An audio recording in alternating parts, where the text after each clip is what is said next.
player, even with the options that they've got, and they can cope. There's no doubt of that. But he would be I think the one in the five that you would least like to be without. Yeah, that's the funny thing is everyone says, "Oh, look at the five to choose from," and it's true. But really, Mo Salah never ever is going to be put on the bench. Never. So you're talking 4 for 2, and even Sadio Mane rarely gets dropped. So half the time you're talking 3 players for one space, or 4 for 2. Salah just is never going to get dropped. It would be manager's nightmare, Chris.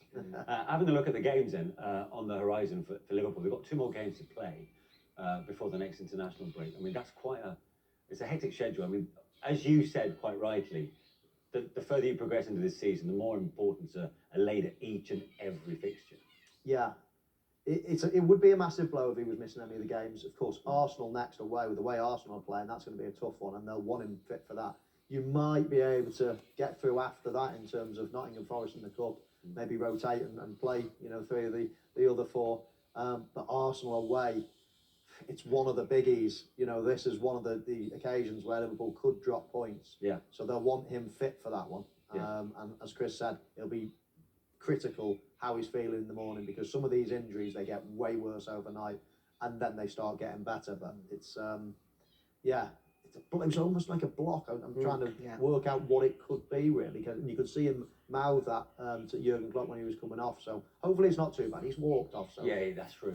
The other milestone moment, actually, that penalty for Mo Salah, not only his 20th in the league this season, it's his with a certain Robbie Fowler. Look at that, and only has got Steven Gerrard ahead of him, Michael. Well, I don't count assists. I mean, he's 10 clear of you, I Michael. don't count assists. They're rubbish. And also, he's 3 goals behind me. That's the most important thing. You don't deal in assists, do you? No, he's catching no, but also with his appearances. That is by far the least. I mean, look at that compared to Steven Gerrard's, by the way. Super. Yeah, but I think you see that in him. So whether for whatever reason it is, whether it's because his fixation is with goals, and he wants to provide us with these records over a period of time, if it's that, then great. For whatever the reason, he is consistently performing. Season after season. Some of the things we spoke about, even with some of the talk about contract, and so nothing is deterring him from putting in the performances that he is doing. And that is testament, of course, to Mo Salah's character. Okay, so Liverpool keeping the heat on Manchester City in terms of the title race. Who try to cause us problems in areas where they think they can hurt us, and in the moment when we started playing, when we took the ball to the ground and started playing again, the extra pass, switched aside, all these kind of things, then we were really, really strong, and scored a great goal, and had other moments, obviously, really good moments after we were winning the ball, and massive chances where we didn't miss the final pass.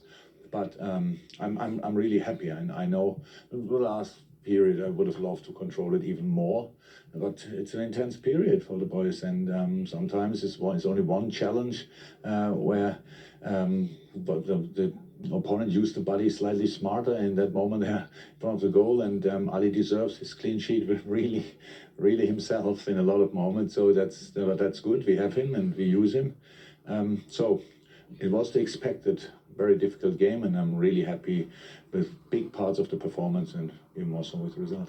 Luiz Diaz, we know he's a live wire, but he's brave as well. That was a brave header, wasn't it? Yeah, but it's actually what a striker has to do, and he did really well. Yeah, he knows. Obviously, he's probably the only person who knows exactly how quick he is, so he knows he can get there. And I didn't see it back yet, but it was already spectacular enough in the first moment when I saw it. To getting in there with the head is really brave, but the right thing to do as well, because if you can get in front of the goalie, you have to try it, and that's what he did. Great goal. Was he lucky to stay on the pitch, the Brighton goalkeeper? I don't know. I saw it only once, but there was discussion, and then I have no idea. Fair enough. I mean, was he?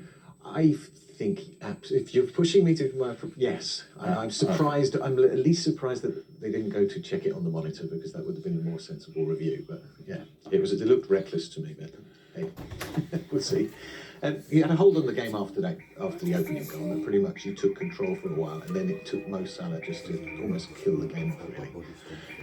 Yeah, but we had situations before that. Yeah, and then we had the penalty, but it was a good football situation. So we then were really around their box. We did exactly what we wanted to do, to put them there under pressure, win the ball back high, and go again. And that was the situation. I think we had a really good few passes, a finish, and then Nabi, I think, was it, with a really good shot, to be honest.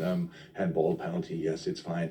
And then again, we had our chances, we had massive counterattacks, all these kind of things which we didn't use. It's fine. Again, I'm really not overly critical with the boys in these moments, because we have to see as well. Consistency is the most difficult thing in football, but the most exhausting as well.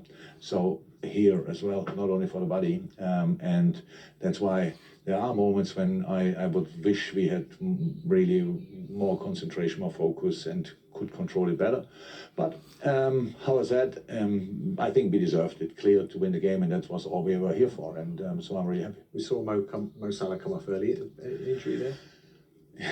We will see. He thinks it's not serious, but you can see when Mo Salah is sitting down and something is not 100% right. And I think it was the situation before when he hit the ball and got blocked. So like when he wanted to shoot and got blocked, and I think the foot got slightly overstretched.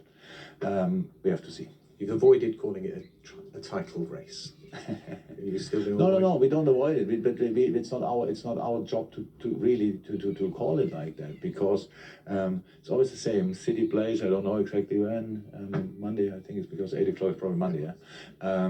And you expect them just to win the games. When you see them playing, you expect them to win the games, and as long as we are behind them, we don't really feel it. The only thing what we really feel is that we want to win football games, and as many as somehow possible. And I can see that in the boys' faces, in the body language, all these kind of things. We are ready for that.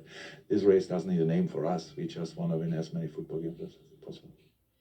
But you know what, Jurgen? We'll call it a title race, because it certainly is. And let's have a look at the first half goal from Liverpool that gave them the slender advantage at the break. Sustained injuries today, but he got off lucky, of course, much to the thanks, of course, no doubt, for Jürgen Klopp. Time for a quick break on the programme. When we come back, we switch attention really